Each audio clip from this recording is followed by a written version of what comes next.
Isang mapagpalang araw po sa ating lahat. Ako po si Nicole Castillo and welcome po sa aking daily devotion. So, ang topic po natin ngayon is Jesus the Word, Logos. So, Jesus as the Logos means He is the eternal and divine Word, through whom God reveals Himself. Before creation existed, the Word already was fully God, perfectly wise, and actively speaking life into all things.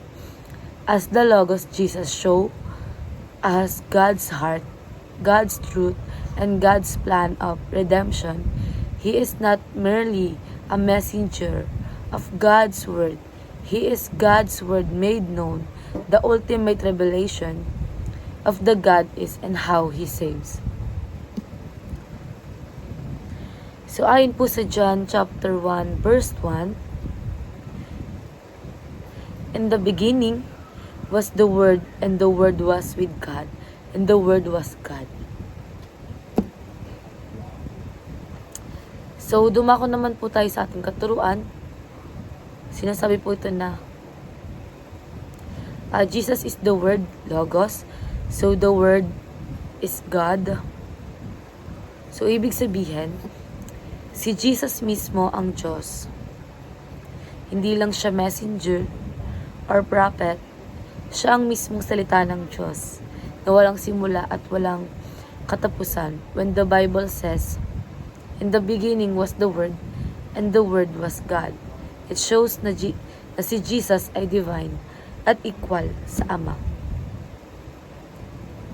And the Word is the agent of creation. Si Jesus ang kasama ng Ama sa paglikha ng lahat. Through Him, everything was made, the universe, life, and everything we see. Hindi siya created being, He is the Creator. And the Word became flesh. Ito ang mystery ng incarnation. So, ang Diyos na walang hanggan, nagkatawang tao, naging tunay na tao, sa persona ni Jesus. He lived among us, felt our struggle, and came to save us. Kaya siya, relatable God who understands our humanity. So, sa applications naman po, grow in your relationship with Jesus.